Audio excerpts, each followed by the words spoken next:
इस खबर के प्रायोजक हैं एएस ब्रांडेड लॉट वाला, लाल क्वार्टर, कृष्णनगर, दिल्ली।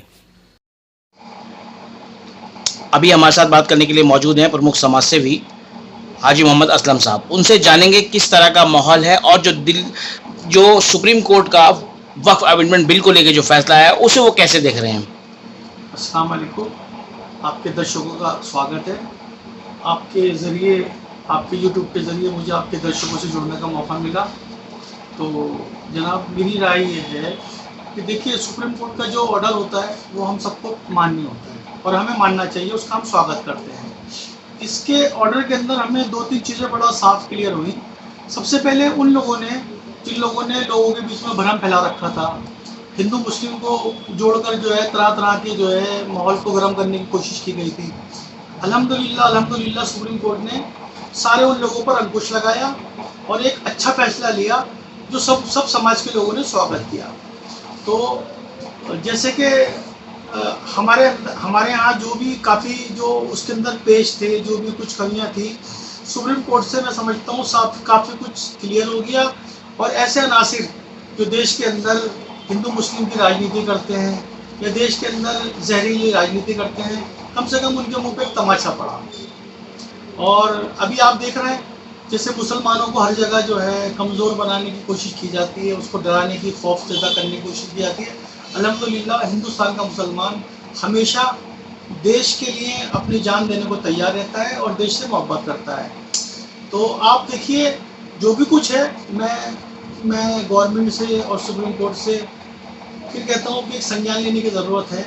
जैसे सिख गुरुद्वारा कमेटी, प्रबंधक कमेटी होती है, उसके अंदर तमाम जो है सिख मज़ाहिब के अलावा कोई दूसरे लोग नहीं होते। बिल्कुल। हिंदू श्राइन बोर्ड होते हैं, माता वैष्णो देवी श्राइन बोर्ड है कश्मीर के अंदर, जबकि वहाँ मुस्लिम बहुल एरिया है। वहाँ खिदमत के तौर पे मुसलमान अपनी अपनी बड़ी खिदमतें देते हैं, बिल्कुल। लोगों की सहायता करते हैं, लोगों की मदद करते हैं। कभी उनके मन में ये नहीं आया कि जी ये हिंदू है, मुसलमान है, लेकिन उनके बोर्ड में भी ज़्यादातर उन्हीं के मज़हब के लोग हैं। कोई बात नहीं, उससे कोई फ़र्क नहीं पड़ता। जिनको जो अपनी हेल्प देनी होती है वो बिना बोर्ड के भी हेल्प करते हैं उन श्रद्धालुओं का।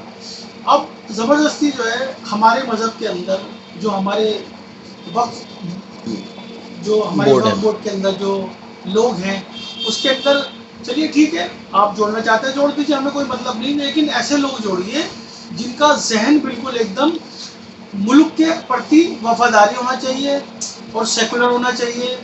उनके मन में ये नहीं होनी चाहिए कि ये मुसलमान हैं, इनको जितना नुकसान पहुँचाना चाहें पहुँचा दें इनके बोर्ड में घुसकर, ऐसा नहीं होना चाहिए। उनको जो है हर तरह से जो है, देखिए, इस फ़िरक़े से नफरत करके तो कुछ हासिल होने वाला नहीं है। ये फ़िरक़ा भी आप अगर देखें, आप अभी पंजाब के अंदर कितनी बड़ी आपदा आई ना, कितनी बड़ी आपदा। बिल्कुल। उन्होंने अपना मज़हब और को बिना देखे गैर मज़हब जो सिख लोग थे, मुसलमानों ने, मैं जो कहता हूँ, बढ़ चढ़ के हिस्सा लिया। कभी भी हिंदुओं के अंदर कोई भी आपदा आती है, जैसे उत्तराखंड के अंदर आई, वहाँ पर मुस्लिम कम है, लेकिन जैसे भी होता है उन लोगों ने मदद करी। कश्मीर में मदद करी, पंजाब में तो इतनी अच्छी मदद करी कि मतलब सर चढ़ चढ़ कर जो है वो लोग जो है इतनी तारीफ़ें कर रहे हैं, हर जगह इतनी तारीफ़ें कर रहे हैं। और मुसलमानों ने भी दिल खोल के करा है, दिल खोल के करा है। वहाँ पर जितने भी परेशान लोग हैं सबको पनाह दी, खाना पीना दिया, दवाइयाँ दी, इवन यहाँ तक के जो मस्जिदों के दरवाजे हैं वो तक खोल दिए पनाह के लिए। तो इससे बढ़कर और क्या मिसाल देगी मुसलमान अपने लिए, अपने देश के लिए, अपने देशवासियों के लिए, जिनको अपना भाई मानते हैं, चाहे वो हिंदू हो, चाहे मुसलमान हो, चाहे सिख हो। सब जो है हम सोचते हैं कि जी हिंदू मुस्लिम मिक्स सिख ईसाई सब आपस में है भाई भाई, और हम लोग हर मज़हब और मिल्लत के लोगों को अपना भाई मानते हैं।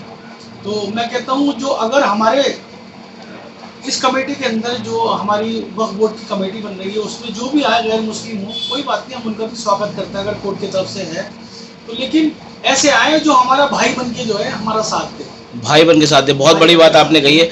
एक तरफ आपने ये जो बात कही है, आपसी सद्भाव भाईचारे की जो मसाले हैं, जो देश के अंदर एक से एक चीज़ें होती है, लेकिन बहुत कुछ ऐसे अनासर भी होते हैं जो माहौल को फ़िरके में, जो फ़िरका वाराना माहौल को ख़राब करने की कोशिश करते हैं। अभी पीछे जमुना बाज़ार इलाके में जो इंसिडेंट हुआ, उसने कहीं ना कहीं लोगों को झकझोर के रख दिया। कि देखिए आप जो है जहाँ लोग मदद करते हैं, जहाँ लोग ऐसे लोगों के बढ़ चढ़ के जो है खिदमत करते हैं उन लोगों की, वहाँ उनके साथ इस तरह का बिहेव किया गया, उनकी टोपियाँ उतरवाई गई, उनसे जो है मत्था मंदिर पर टिकवाया गया। बड़े अफसोस की बात है, लेकिन हैरत इस बात की हुई, इतना होने के बावजूद आज तक एडमिनिस्ट्रेशन ने उस पर कोई संज्ञान नहीं लिया, कोई एफआईआर दर्ज नहीं हुई, कोई एक्शन नहीं हुआ। देखिए आप देखिए यहाँ इंडियन लोग जो हैं, जो अपने हिंदू श्रद्धालु हैं, वो हिंदुस्तान में ही रहते हैं। मुस्लिम श्रद्धालु जो है, क्योंकि हमारा मक्का मदीना से खास लगाव है, क्योंकि वो हमारे धार्मिक स्थल है, हमारे हुजूर पाक सल्लल्लाहु अलैहि वसल्लम की जन्मभूमि है, और हमारा मज़हब जो है वहीं से स्टार्ट हुआ है। तो मक्का मदीना अगर कोई हमारे यहाँ से एक पवित्र कार्य के लिए, एक पवित्र यात्रा के लिए अगर कोई श्रद्धालु या कोई हमारे यहाँ ज़ायरीन अगर कोई वहाँ जा रहा है मक्का मदीना पे उम्रा करने के लिए, और वो उम्रा से वापस आता है, तो लोग उसका स्वागत करते हैं कि भाई इतनी पाक सरजमी से आए हैं। बिल्कुल। और यहाँ पर देखिए उनको, वो बेचारे दिल्ली के नहीं थे, नहीं, वो सहारनपुर के लोग थे। अब वो लोग यहाँ आए, और बल्कि जिस गाड़ी में बैठे हुए थे उसका ड्राइवर भी हिंदू था। बिल्कुल। उसके मन में भी कोई हिंदू मुसलमान नहीं, जो मुसलमान थे उनके मन में भी कोई हिंदू मुसलमान नहीं। उन्होंने खाने की जगह देखी, एक साफ सुथरी जगह, और वो मंदिर की जो पार्क वाली जगह के दीवार के पास उन्होंने अपने हाथ धोए और खाना खाने बैठ गए। वो भी उस ड्राइवर ने बोला आप यहाँ खाना खा लो, सही साफ जगह है।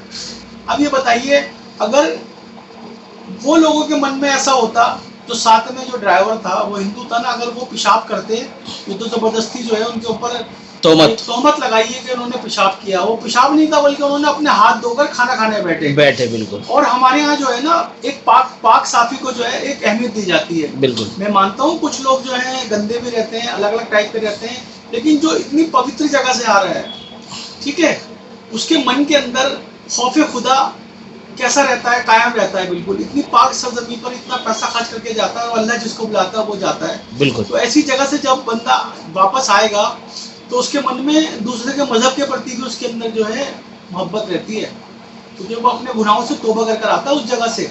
तो वो उस तौबा के अंदर ना अपने आप को पाक साफ, नमाजी, क्योंकि हमारे यहाँ नमाज जो है पाकी के साथ होना जरूरी है, कंपलसरी है। तो वो ऐसे खड़े होकर या कहीं बैठकर ऐसे पेशाब क्यों कर देगा?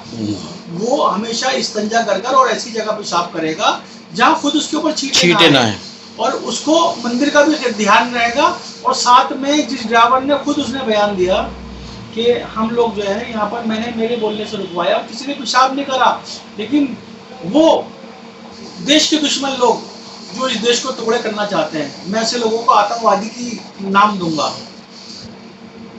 हमें उन लोगों ने जब बाद में कंप्लेंट की, जब ये मीडिया में खबर पहुंची, तो उसके बाद में डिप्टी कमिश्नर ने थोड़ा संज्ञान लिया। उन्होंने कहा कि हम उसको छोड़ेंगे नहीं, सजा देंगे। लेकिन मैं समझता हूँ अभी तक उसके खिलाफ कोई एफआईआर भी दर्ज नहीं हुई, ना कोई उसकी गिरफ्तारी हुई। तो ऐसे थोड़ी चलेगा, ऐसे लोगों के साथ थोड़ी देश चलेगा। देश चलेगा मिलजुल कर, भाई बनकर रहने से। आप किसी का मजहब मत देखो, किसी का आप जो है उससे कि जी फला मजहब का है, इसके ऊपर आप जो है उसका बहाना ढूंढकर उससे लड़ाई करने के लिए आमादा रहो, उसको जो है उससे लड़ने के लिए, उसको परेशान करने के लिए। अरे आपको एक बाहर का आदमी था, आप दिल्ली का नाम बदनाम कर रहे हो, आप अपने मजहब का नाम बदनाम कर रहे हो। बिल्कुल। तो मैं सारी बातें ये कहना चाहूँगा, इस देश के अंदर चाहे वो श्राइन बोर्ड की बात हो, चाहे वो वक्फ बोर्ड की बात हो, हमें सेकुलर लोग से ही हमारा हिंदुस्तान चलेगा। और हिंदुस्तान कभी भी नफरत की राजनीति से ना चला है, ना चलेगा। तो मैं अपने हिंदुस्तानी लोगों से, चाहे वो हिंदू हो, चाहे मुसलमान हो, चाहे सिख हो, चाहे कोई भी धर्म के लोग हों, आपसी भाईचारे से रहना चाहिए, और एक दूसरे के साथ हमें सद्भावना के साथ मिलजुल कर रहना चाहिए। मेरी बस यही लोगों से रिक्वेस्ट है, और यही मेरी लोगों से हाथ जोड़कर तब वो रिक्वेस्ट करता हूँ। और आपको जो है मैं लोगों से यही कहूँगा कि भाई मिल बांट के रहें, और इस देश को जो है तरक्की करने में साथ दें।